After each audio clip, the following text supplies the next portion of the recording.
Mahirap or mayaman, lahat tayo ay gustong makatulong. Pero ang tanong, ano bang tulong ang pinakamagandang ibigay sa mga taong nangangailangan ng tulong? Ako kumpara sa akin, doon sa mga taong malalakas, wala namang sakit, ang mainam na ibigay is trabaho. Meron akong nabasa na comment doon sa isang video na about sa isang billionaire or mayamang mga tao. May nag-comment doon na, "Ma'am, sana tulungan nyo yung mga kababayan nyo na mahirap." At may nag-reply na, tinulungan sila, maraming nabigyan ng trabaho. At ang isang comment naman is, tulong ba yun? Employee, it means worker. Kung para sa akin, sa mga taong wala namang kapansanan, walang sakit, ang pagbibigay ng trabaho bilang tulong sa mga kababayan mo or kapwa mo is yan ang pinaka-the best na tulong na magagawa mo. Ang pagbigay ng pera ay doon lang sa mga taong may sakit, kailangan ng mga bayad sa hospital, pambili ng gamot, yan pwede mong bigyan ng pera. Pero yung malakas pa sa kabayo na walang trabaho, yan, bigyan mo ng trabaho. Kasi kapag binigyan mo yan ng pera, ang pera mauubos. Pero ang trabaho, patuloy kang magtatrabaho habang buhay yung company.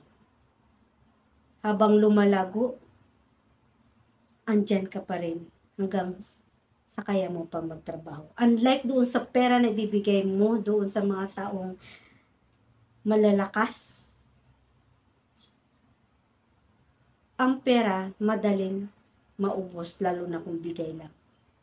Madaling gastusin. Kahit nga hiram, di ba? Madaling gastusin, pero mahirap bayaran.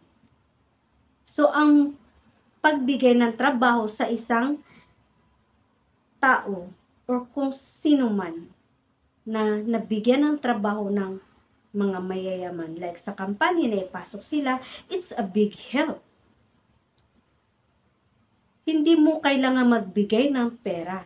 Bawat tulong mo, pera, hindi yun kailangan. Ang nangangailangan yung mga nandoon sa hospital, yan, kailangan yung mga nag-aaral, kailangan ng pambili ng tuition, ay pambayad ng tuition, yun pwede yun. Pero yung sabi na malakas ka, tapos hihingi ka ng tulong, napaka-unfair naman yun.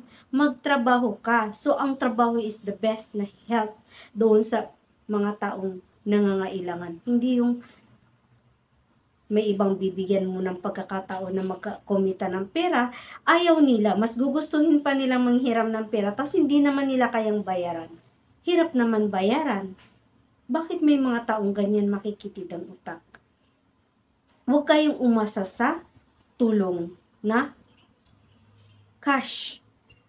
Umasa kayo doon sa tulong na panghabang buhay, na pagkakakitaan mo. Hindi yung binigyan ka ng pera, ngayon may makakain ka, sunod na buwan, sunod na taon, wala ka nang makain. Or sunod na araw. Minsan ng tao, basta na lang mag-comment na hindi mo na iniintindi bago mag-comment. Ang pagtulong yan, wala sa mayaman o mahirap. Kung kaya mong tumulong, bakit hindi? Tumulong ka. Ang mahirap lang is yung ni pambili mo ng bigas, hirap ka, tapos tutulong ka. Yun ang nakakahiya. Pero kumpara sa akin, kung yung halimbawa, ang tao kasi hindi naman lalapit sa'yo na hihingi ng tulong kung nakikita nila na hindi mo kaya. At saka ikaw, paano ka tutulong kung hindi mo rin kaya, di ba? Kaya minsan gamitin nyo rin ang mga utak nyo bago kayo mag-comment sa mga napapanood ninyo. Hindi yung basta-basta na lang kayo mag-comment at the end, ay, oo nga, mas maganda yung binigyan ka ng trabaho kisa cash. Kasi ang cash na uubos, ibili mo lang yan ng inumin ngayon, ng beer ngayon, ng bigas, ng ulam, wala na. Samantalang kung trabaho, araw-araw magtrabaho ka, buwan-buwan may sasahurin ka. Yan ang pagkakaiba ng pagbigay ng trabaho, na pagtulong na pagbigay ng trabaho, at ang pagtulong na pagbigay ng cash. Ako, sa totoo lang, kahit sinong tanungin mo, hindi ako nagbibigay ng cash. Kapag nag-o-offer ako ng, oy, gusto mo magdamo dito, bibigyan kita ng 2,000, linisin mo to. Ganun ako. Kasi ang pera na ibibigay sa'yo, pinaghihirapan din yun. So kapag binigyan ka ng pagkakataon na kumita, why not? Diba?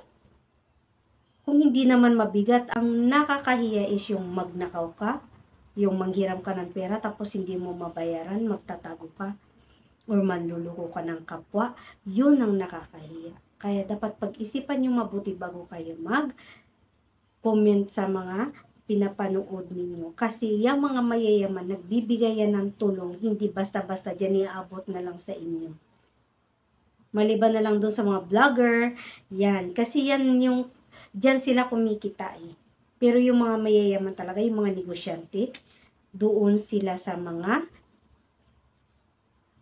kagaya ng mga orphanage or meron silang charity talaga na pinupunduhan. Hindi yan basta-basta mag-aabot, maglilimos din sa inyo, hindi. Doon sila tumutulong sa tama. Kasi ang pamamalimos, kung nakakalakad ka lang din, nakakapagtrabaho ka lang din, bakit ka mamamalimos? Diba? Bakit ka manluloko ng kapwa dahil sa pera na ikaw naman ang masisira, hindi naman ibang tao. Kaya minsan, bago natin gawin ng isang bagay, pag-isipan natin ng million of times.